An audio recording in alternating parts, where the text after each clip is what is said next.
Karen slapped my pregnant wife. Didn't know I was recording everything. It was one of those ordinary summer afternoons where everything felt just a little too hot, a little too sticky, and everyone was just a little too on edge. My wife and I had spent the better part of the morning running errands, doctor's appointment for the baby, picking up her prenatal vitamins, and stopping by the post office to mail some documents. By the time we pulled into the parking lot of the corner convenience store, the sun was practically cooking the asphalt, and my poor wife, 8 months pregnant and glowing with equal parts maternal beauty and sheer exhaustion, needed a break. I offered to go in alone, but she insisted she wanted to stretch her legs and get some fresh air, though honestly, there was nothing fresh about the air that day. Still, she smiled through it, one hand resting protectively on her belly as we made our way into the store together. Inside, the store was mercifully air-conditioned, but it was also unusually busy for a weekday afternoon. A few teens were loitering by the fridge section, giggling over energy drinks, and a man in a suit was frantically tapping on his phone while juggling a pack of gum and a bottle of water. We headed to the back to grab some cold drinks, and I let my wife choose hers first, lemon iced tea, her current craving. I grabbed a bottle of water and a bag of peanuts, then we made our way to the checkout line. There were only 2 registers open, and the line stretched farther than usual. We took our place and settled in for what we assumed would be a few minutes of waiting, not knowing that this moment of quiet was about to be shattered in a way we could never have expected. Standing 2 people ahead of us was a woman who looked like she had been plucked straight out of a meme. She had the classic angled bob haircut, oversized sunglasses perched atop her head even indoors, a pastel pink tank top that read, "Why not?" in glittery letters, and she was already huffing and puffing like the world owed her a favor just for existing. Every few seconds she let out a dramatic sigh, muttering complaints to no one in particular about how slow the cashier was, how ridiculous it was that people didn't know how to shop efficiently, and that she had better things to do. My wife shot me a glance, her expression calm but unmistakably weary. We both knew the type. We both silently hoped she'd just pay for her stuff and leave. But luck wasn't on our side. As the line crept forward and we inched closer to the register, the woman, who would soon become known to us as Karen, though at that point she was just an annoying stranger, turned slightly and caught sight of my wife. Her eyes scanned the roundness of her belly, the supportive hand resting on it, and immediately her face twisted into a smirk that didn't sit right with me.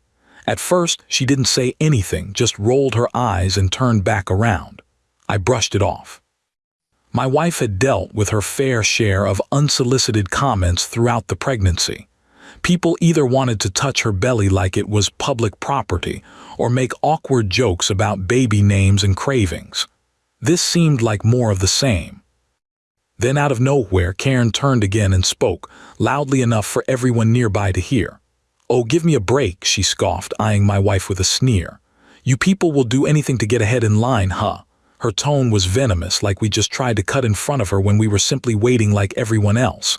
My wife looked confused, unsure if the woman was talking to her or someone else. I spoke up, calmly but firmly. "Excuse me," I asked, narrowing my eyes. Karen rolled hers in response. "You heard me. I've seen this trick before. Fake a pregnancy, hold your belly and hope people let you skip. Pathetic." The air went cold despite the hum of the AC. For a second I didn't know how to respond. My wife stared at the woman, stunned into silence, her hand tightening around her stomach in what I knew was both disbelief and instinctual protection. "She's 8 months pregnant," I said, trying to keep my voice level. "We're not asking anyone to let us skip. We're just here to buy drinks and wait like everyone else." But Karen wasn't satisfied. She snorted, her voice rising even higher. "Yeah, sure she is. You can rent those fake bellies online. I saw a video about it. You people are always scamming for sympathy." Her words weren't just offensive. They were cruel, accusatory, and completely baseless. My wife's face flushed with emotion. I could see tears welling up in her eyes, but she held them back, trying to stay composed. She had been nothing but quiet and polite. There was no reason for this woman to treat her like that, and yet here we were. I pulled out my phone then without saying a word. It wasn't the first time I'd seen a situation spiral out of control, and something in my gut told me this wasn't going to end with just harsh words. I opened the camera app and started recording, holding the phone casually but making sure the screen was pointed in Karen's direction. She didn't seem to notice, or maybe she didn't care. She stepped closer to us, violating that invisible bubble of personal space, her face twisted in self-righteous anger. "What are you gonna do if I prove she's faking?" Karen snapped, her words manic now irrational. "You gonna apologize to me, huh? You gonna admit I'm right?" And before either of us could react, before I could even take a step in front of my wife to shield her, she reached out and slapped my wife's stomach. The sound of that slap, it wasn't hard, but it was sharp, fast, and unexpected, echoed louder in my head than it probably did in the store. My wife gasped and stumbled back a step, her hands clutching her belly. I moved immediately, grabbing her shoulders, checking her face, her stomach, trying to make sure she was okay. She was shaking, breathing hard, her eyes wide with fear. I looked at Karen then, not with rage, but with something colder, certainty. I raised my phone and made sure she saw it. "You're going to regret that," I said, my voice low and steady. Karen froze, her face twisting again, but not with anger this time, it was fear. She'd finally realized that this wasn't just a confrontation in a store. This was something she couldn't walk away from. I had everything on camera, every word, every movement, every insult, every moment of cruelty. And I was not going to let it slide. The moment after Karen struck, my wife's stomach felt like time had slowed to a crawl, yet everything around us was moving at breakneck speed. My focus was entirely on my wife, who clutched her belly and winced, her body recoiling in pain and shock. Her breath was shallow, and I could see that she was trying to stay calm, probably more for the baby's sake than her own, but the trembling in her hands betrayed how rattled she truly was. My own heart was pounding, not with fear but with fury. I had never felt such a mix of helplessness and rage before, watching someone I loved so dearly get physically assaulted, especially while carrying our unborn child. I kept one arm steady around her and the other on my phone, still recording. I wanted every second of this burned into digital memory, because there was no way in hell I was going to let that woman walk out of the store without facing the consequences of what she had just done. Karen stood there, still defiant, but now something in her posture had changed. Maybe it was the way people around us were beginning to react, no longer just curious or annoyed, but openly horrified. The man in the suit who had been ahead of us stepped back from the counter, staring at Karen as if she had grown horns. The cashier, a young woman probably in her early 20s, dropped the receipt she had been handing to the previous customer and let out a stunned, "Oh my God." Even the teens in the back of the store had gone quiet, their eyes wide, their phones now coming out to start filming as well. Karen looked around and seemed to realize for the first time that she wasn't just yelling at someone in a parking lot or being snarky on social media. This was real and people had seen what she'd done. But even then she didn't apologize. Instead, she crossed her arms and muttered, "You people are so dramatic," her voice tight, but with noticeably less conviction than before. I turned to the cashier and said with barely contained anger, "Call the police, right now." She nodded quickly, grabbing the store phone and dialing, her voice shaking as she told the dispatcher there had been an assault. Karen's eyes darted toward the door and I could see it hit her. She was stuck. She took a few steps back, as if calculating whether she could bolt and disappear before the cops showed up, but the manager appeared then, emerging from the back office. He was a stocky guy with salt and pepper hair and the kind of energy that said he wasn't about to tolerate any nonsense. "What the hell is going on out here?" he demanded, looking first at the stunned crowd and then at my wife, who was now sitting on a stool someone had pulled over for her. I looked him dead in the eye and said, "That woman hit my pregnant wife in the stomach, and I've got it all on video." To his credit, the manager didn't hesitate. He turned to Karen and said, "Ma'am, you need to stay right here. The police are on their way and we have security cameras in this store. If you try to leave, it's only going to get worse for you." Karen opened her mouth, probably to argue or cry or deflect blame, but one look at the camera phones pointed at her, and my own still recording made her clamp it shut. For the first time, she looked small, not in size but in spirit. Like she had just realized that her arrogance and entitlement weren't going to shield her this time. She wasn't a misunderstood customer anymore. She was a woman who had just struck a pregnant stranger in a public place in front of half a dozen witnesses and multiple cameras. My wife sat quietly, still breathing shallowly. I knelt beside her, brushing her hair back gently, whispering, "Are you okay? Is the baby moving?" She nodded, her eyes filled with tears, but she managed a weak smile and said, "Yeah, I think so. It just scared me. I wasn't ready for that." Neither was I, no one ever is. But I felt something else in that moment too, gratitude. Grateful that the slap hadn't caused something worse.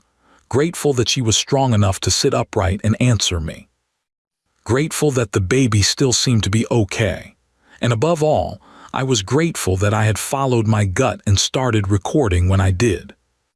About 10 minutes later, 2 officers walked into the store, their expressions serious and scanning. The crowd parted for them and I stood, raising my hand. "I'm the one who called," I said. "That woman hit my wife, who's 8 months pregnant." I pointed toward Karen, who now looked pale and exhausted, standing off to the side with her arms folded tightly across her chest like she was trying to shrink into herself. The officers asked me to replay the video, and I did, holding the phone out so both of them could see clearly. I watched their faces as they absorbed it, Karen's angry accusations, my wife's stunned confusion, the sudden shocking slap. One of the officers sighed and immediately turned to Karen. "Ma'am, we need to speak with you outside," he said, voice calm but firm. She tried to protest, sputtering. "I didn't mean to hurt her, I was just proving a point she was faking." But the officer cut her off. "Ma'am. Outside now." She followed, escorted by one officer while the other stayed behind to take my statement. The store manager pulled the footage from the store's security cameras and offered to send a copy directly to the police. The other bystanders were more than willing to back up our story. Some even offered to share their own recordings. One of the teens whispered to me, "I already posted it on Reddit. That lady's gonna be internet famous." I didn't care about going viral, not then, not really. All I cared about was making sure my wife and our baby were safe, and that the woman who had dared to put her hands on them would be held accountable. When we finally stepped outside, Karen was sitting in the back of the police car, her head down. The officer informed us she had been arrested for assault and battery and that we could press full charges. I didn't even hesitate. "Absolutely," I said. "She doesn't get to walk away from this." He nodded and handed me the information I'd need to follow up, along with a card and case number. Then he asked the question I had been dreading. "Does your wife need medical attention?" I turned to her and asked again, more seriously this time. She hesitated, then nodded. "Just to be safe," she said. "I want to make sure the baby's okay." So we left the store, not with our drinks or snacks, but with something far more important: proof, support, and justice in motion. As I helped her into the car and buckled her seatbelt, I glanced at my phone. The video was still open on the screen, paused at the exact frame where Karen's hand struck out. I knew right then that this wasn't over, not by a long shot. The drive to the hospital was tense and quiet, broken only by the hum of the tires against the road and the occasional check-in from me asking if my wife felt any different. She held her belly the entire ride, eyes focused out the window, her face unreadable but pale. I knew she was trying to stay calm for the baby, trying not to let the fear creep in, but I also knew she was scared. And that scared me. I kept one hand on the wheel and the other occasionally reaching over to squeeze her arm gently, not saying much, because nothing I said could undo what had just happened. The silence between us wasn't awkward. It was full of shared disbelief, a quiet horror at the fact that some stranger could feel so entitled, so convinced of her own delusions, that she'd physically strike a pregnant woman over a made-up offense. It still didn't feel real, even with the video on my phone and the police report already filed. It was the kind of thing you saw online or read about in a headline, not something that actually happened to you on a random afternoon. When we arrived at the hospital, I parked as close to the emergency entrance as I could. We went straight to triage, and I explained what had happened to the nurse at the front desk in clipped, serious tones. Her expression changed the moment she realized what we were saying, and within minutes, my wife was being wheeled into the maternity ward while I followed, signing forms with trembling hands. The nurse assured us that they were going to check everything: fetal heartbeat, movement, any signs of trauma or distress, and despite their calm professionalism, I could feel their urgency. This wasn't just some routine checkup. This was real, this was serious, and the possibility that something could have gone wrong hovered over both of us like a storm cloud. Inside the exam room, they hooked her up to monitors, the sound of our baby's heartbeat suddenly filling the air like a war drum. Steady, strong, rhythmic. It was the most beautiful sound I'd ever heard. My wife let out a breath she hadn't realized she was holding, her eyes closing as tears leaked out from the corners. I sat next to her, holding her hand, my own relief washing over me like a tide. The doctor came in shortly after and did a full physical examination, asking questions, checking for any signs of internal issues. Everything, thank God, came back fine. No distress, no damage, no complications. The baby was active, healthy, and seemingly unaware of the chaos that had unfolded around her. We would still have to watch for any delayed effects, and they scheduled us for a follow-up in a few days just to be safe, but the immediate danger had passed. Once we were discharged, we sat in the hospital parking lot for a while, neither of us quite ready to go home. I had my phone in my hand, the video still saved and backed up to cloud storage, and notifications buzzing nonstop.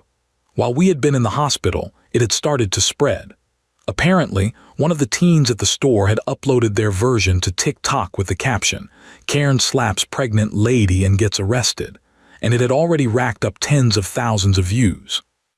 Comments were flooding in, people asking who we were, offering support, demanding updates. I hadn't even posted my version yet, but just from the quick glance I took at the Reddit post under our entitled people, it was already exploding. People were furious on our behalf. Some were digging for more information, others sharing their own experiences with aggressive strangers and entitlement gone too far. It was surreal, watching our pain turn into content for millions of strangers, but in a weird way it was comforting too. We weren't alone. We weren't invisible. By the time we got home, my wife was finally able to smile again, just a little, and we sat down together on the couch as I helped her settle in with a pillow and some water. We talked more openly then, now that the immediate stress had passed, and I asked her again how she felt, emotionally, not just physically. She said she felt angry mostly, violated, confused about why someone would go so far over nothing, but also grateful that the baby was okay. Grateful that I had thought to record, grateful that the crowd in the store hadn't turned a blind eye. That meant more to her than anything, she said, that people had seen it, had witnessed the truth. Injustice felt less suffocating when others acknowledged it. Later that night, I finally decided to upload my own video. I had edited it slightly, blurred my wife's face, muted the audio during the worst part where she cried out. I wasn't looking for clout, but I was looking for accountability. I titled the Reddit post simply, "Karen slapped my pregnant wife in a store line, didn't know I was recording." Within an hour it was trending. The comments came in fast. Thousands of strangers all saying the same things, press charges. This woman needs jail time. Your wife is so strong. I hope you're okay. It felt like a tidal wave of digital support, and though we couldn't respond to every message, we read a lot of them. My wife cried, this time from gratitude. People cared. And then like clockwork came the fallout. Someone had apparently recognized Karen from the video. Not hard, considering her face was clear as day. Someone found her Facebook profile. Someone else posted a screenshot of her LinkedIn page. It turned out she worked at an insurance company in our city. Within hours, people were flooding the company's social media pages, tagging them, asking if they condoned violence against pregnant women. The company responded quickly, issuing a statement saying they were investigating the matter and had placed the employee on leave. The next day, they posted again. Karen had been terminated. Their message was simple. We do not tolerate hate, aggression, or violence in any form. My wife and I were stunned. Not because we didn't think she deserved consequences, she absolutely did, but because we never expected it to happen that fast. The internet had turned her into a symbol of unchecked entitlement, and for once the system had worked in our favor. She had hurt someone, and now she was facing the price. We knew it wouldn't erase what had happened. The slap had still landed. The fear had still sunk in. But justice, even if just starting, was something. A step. We went to bed that night with the house dark and quiet, the hum of the fan filling the room. My wife curled up beside me, her hand resting on her stomach like always, and I kept my phone on the nightstand, still buzzing every few minutes. I looked at her and thought about everything that had happened in less than 24 hours, about how one act of hate had been caught on video, about how the internet had become a strange kind of courtroom, about how, for the first time in a long time, I actually believed something good might come from something terrible. I kissed her forehead, whispered that I loved her, and stared at the ceiling in the dark, wide awake. This wasn't the end. Karen still had a court date. There would be more to face, but for now we had each other, and we were still standing. The next few days unfolded like a surreal blend of justice, chaos, and viral internet spectacle. What had started as a routine store visit turned into a firestorm that consumed everything in its path. The video of Karen striking my pregnant wife had exploded across every platform imaginable. News sites picked it up. Reaction YouTubers began analyzing the clip. Twitter was ablaze with hashtags like Protect Pregnant Women and Karen Justice. But what shocked us the most wasn't just the attention. It was the sheer force of collective outrage. People weren't just mad, they were furious. They were demanding answers, demanding punishment, and many of them were using their voices to amplify our story in a way we could never have expected. It was empowering in some ways, watching strangers take up our cause with passion and sincerity, but it was also exhausting. Our phones didn't stop buzzing. Emails, direct messages, interview requests from local media outlets, all pouring in like a flood. It became clear very quickly that our story had struck a chord far deeper than we understood. People weren't just reacting to one incident. They were reacting to a pattern, a truth that too many had experienced and too few had seen addressed in such a public, undeniable way. We decided not to engage with most of the media inquiries. We weren't trying to become famous. We weren't influencers. We were just two people trying to protect our unborn child and move past something traumatic. Still, we made a decision to make one public post on my Reddit account, giving an update to those who had shown genuine concern. I wrote about how my wife was doing, recovering emotionally, attending her checkups, grateful that our baby girl was healthy. I thanked everyone who had offered kind words and support. And I made it clear that we were pressing charges, that Karen would be facing the full weight of her actions, and that we hoped our story reminded people to stand up, speak out, and never stay silent when injustice rears its head. The post quickly became one of the top threads on the subreddit that week, and for once the internet didn't feel cold or hostile. It felt united, protective, empathetic. It felt human. But of course, not everyone was supportive. As the attention grew, Karen finally broke her silence. Whether out of panic, guilt, or pressure from her rapidly crumbling life, she recorded and posted a video to her Facebook page, which was quickly screen-recorded and reposted across every platform imaginable. In it, she sat in what looked like her kitchen, hair tied back, eyes red, voice trembling. She claimed she was sorry, that she had been stressed, that she hadn't been thinking clearly, that she didn't mean to hit anyone. But her apology wasn't really an apology. It was a deflection. She said things like, if she was really pregnant, I didn't know, and it all happened so fast, and people are twisting the story for likes and attention. She never once took full accountability. Never once said, I was wrong, or I attacked an innocent person. It was performative, transparent, and frankly insulting. The internet wasn't fooled. Neither were we. The comment sections tore her apart, calling her out for crocodile tears, for only speaking up once she lost her job and reputation. It was obvious to everyone that her regret wasn't about what she had done. It was about getting caught. The next blow came soon after. One of her former coworkers came forward anonymously in a Reddit comment, claiming that this wasn't the first time Karen had acted out aggressively. Apparently, she had a history of treating customers poorly, even berating fellow employees, but her actions had been overlooked because she always managed to charm upper management. That charm had finally run out. The insurance company that had fired her issued one final statement, clearly distancing themselves from her entirely. They called her behavior abhorrent and completely misaligned with our company values. With that, any professional bridge Karen had left was burned to ash. She had become a cautionary tale in real time. Meanwhile, the legal process was picking up speed. We received a call from the district attorney's office, letting us know that a court date had been set for the following month. The charges included assault and battery, and while they clarified that it was unlikely Karen would serve serious jail time given it was her first criminal offense, the penalties could still be significant. Fines, probation, mandatory anger management, a permanent criminal record.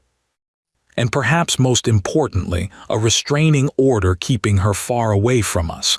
We agreed to everything. We wanted it on the books. We wanted it to be official. We wanted our daughter to grow up knowing that when someone tries to hurt you, there can be consequences, that you don't just have to take it, that silence isn't the only option. During all of this, something beautiful happened too, something we hadn't expected at all. A close friend of ours shared our story, along with a link to a baby registry we had set up months ago but hadn't shared publicly. It wasn't meant to go viral. It wasn't meant to attract strangers, but people saw it anyway. And they gave. Oh, they gave. Gifts began arriving at our door. Baby clothes, bottles, blankets, gift cards, tiny toys, all from people we didn't know. Messages were written on the packages. Notes like, "Your baby is already so loved," and "Stay strong, mama, we believe in you." My wife cried when the first package arrived. She cried harder when the 10th one came. I think it helped her heal in ways that no doctor or therapist ever could. To know that the world wasn't just filled with people like Karen, but people who wanted to lift us up and protect our growing family. One night about a week after the incident, we were sitting on the couch again, surrounded by baby things and still fielding kind messages from all over the world. My wife turned to me and said, "Do you think she'll ever really understand what she did?" I thought about it for a long time before answering. "Maybe," I said, "but even if she doesn't, it doesn't matter, because we understand. We know what happened. We've got the truth. And now so does everyone else." She nodded, her hand resting gently on her belly, feeling the baby kick beneath her skin. Life moving forward, unstoppable. The fallout hadn't broken us. If anything, it had brought us closer. It had proven to us that love and justice weren't just ideals, they were real, and when people came together, they could actually win. Karen had tried to humiliate us. She had tried to assert power over someone she thought was vulnerable, but she underestimated everything. Our strength, our proof, and the voice of the crowd watching. She had no idea she was being recorded. No idea that the very tool she feared would become the key to her unraveling. And now, all we had to do was show up in court, speak the truth, and let the system finish what it had started. The courthouse on the morning of the hearing buzzed with that stiff, artificial quiet that only government buildings seemed to possess. Every step echoed, every murmur felt loud, and every glance lingered a beat too long. My wife and I arrived early, not because we had to, but because we wanted to. We weren't here to fight anymore. We were here to finish. Dressed modestly, her hand resting on her now very visibly pregnant belly, she moved with more confidence than I'd seen in weeks. There was still a heaviness in the air, the kind that doesn't leave after someone violates your sense of safety, but beneath it was steel, this quiet but firm resolution that carried us forward. We didn't come seeking revenge. We came for closure, for truth to be spoken in the presence of the law, for our daughter to one day know that when something wrong happened, her parents didn't just walk away. They stood their ground, no matter how much it hurt. Karen was already there when we entered the courtroom. She sat at the defendant's table dressed plainly, her posture stiff. Her face looked different now, less self-important, more hollow, like someone who had spent the last month watching her world collapse one piece at a time. I didn't feel sorry for her. I didn't feel anything for her. Not anymore. The moment she raised her hand against my wife, she crossed a line she could never uncross. And though this entire experience had shaken us, it had also reminded us who we were. Stronger than we thought. Closer than ever. The judge called the session to order, a no-nonsense woman in her 50s who glanced over the case file with the kind of precision that suggested she'd seen far worse but still took every detail seriously. The charges were read aloud: assault and battery, with aggravating circumstances due to the victim's pregnancy. And Karen's attorney, a tired-looking man in a wrinkled suit, announced that she would be pleading guilty. There was a collective shift in the courtroom. No drama, no denial, no grand speech about misunderstandings. Just a quiet, almost mumbled "guilty, Your Honor." Maybe it was strategy. Maybe they wanted leniency. Maybe she finally realized that there was no arguing with video evidence that had been broadcast to millions. The judge nodded and proceeded with the hearing, allowing statements from both sides. Karen's lawyer spoke first, painting her as a stressed, overworked woman who had made a terrible mistake. He mentioned her job loss, the social media backlash, the doxing, the public humiliation. He pleaded for mercy, emphasizing that Karen had no prior criminal record and that the incident, while serious, was out of character. I kept my eyes on the judge, trying not to let the heat rise in my chest. Let them speak. Let them beg. It didn't change what happened. When it was our turn, I stood beside my wife as she addressed the court. Her voice was soft, but every word cut like glass. She spoke not just of the slap, but of the fear that followed, of the anxiety that made it hard to sleep, the stress that clung to her like a shadow every time she stepped into a public space. She didn't yell. She didn't cry. She simply laid out the truth, that someone saw her, judged her, accused her of faking something as sacred as motherhood, and then struck her.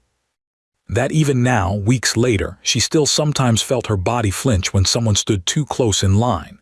I added my own words, speaking as her husband, as the father of the child who had to be monitored and measured and checked over and over because someone's delusions had turned violent. I mentioned the support we'd received, the strangers who'd lifted us up, but made it clear that justice couldn't just be about internet outrage. It had to come from this room, from law, from accountability. The judge listened to everything with a steady expression, taking notes occasionally, nodding once or twice. Then, after a moment of silence, she delivered her sentence. Karen would not serve jail time, that much we had anticipated, but she was ordered to pay a substantial fine, complete 200 hours of community service focused specifically on programs supporting mothers and families in crisis, and attend a full year of anger management therapy. More importantly, the judge granted us a permanent restraining order, barring Karen from coming within 500 feet of us, our home, or any facility where my wife received medical care. Her name would be attached to the case forever, no longer just a viral Karen, but a woman legally recognized as someone who had harmed another person out of arrogance and aggression. When it was over, we walked out without looking back. Outside the courthouse, a few local reporters lingered, but we declined to speak. We didn't need headlines, we had the truth, and that was enough. We drove home in a quiet that wasn't heavy this time. It was peaceful, like finally exhaling after holding your breath too long. My wife leaned her head against the window and whispered, "It's done." And I reached over, took her hand, and whispered back, "Yeah, it's really done." Weeks passed. The attention died down as it always does. New headlines took over, new scandals, new stories. Our video lived on the internet, sure, but the noise around it had faded, and we were okay with that. We returned to our life, focusing on preparing for the baby, painting the nursery, washing tiny clothes, attending birthing classes, relearning how to be joyful without the weight of trauma attached to it. And when the day finally came, after hours of labor, of tension, of emotion, our daughter entered the world with a loud, defiant cry, healthy, beautiful, alive. When they placed her in my wife's arms, I looked at them both and knew without a doubt that we had made it, that nothing anyone had done, not even a slap from a stranger, could touch this moment. This family, this love. We named her Grace, not just because it was beautiful, but because it reminded us of everything we had learned through this ordeal. Grace under pressure, grace through pain, grace in the face of cruelty. She became the symbol of our survival, a soft, sweet miracle that proved no amount of hate could dim the light we carried. And as we held her, rocked her, and watched her sleep in the quiet safety of our home, we knew the story was truly over. Cairn was just a chapter, a loud, ugly interruption. But we had written the ending ourselves, stronger, wiser, and together, always together.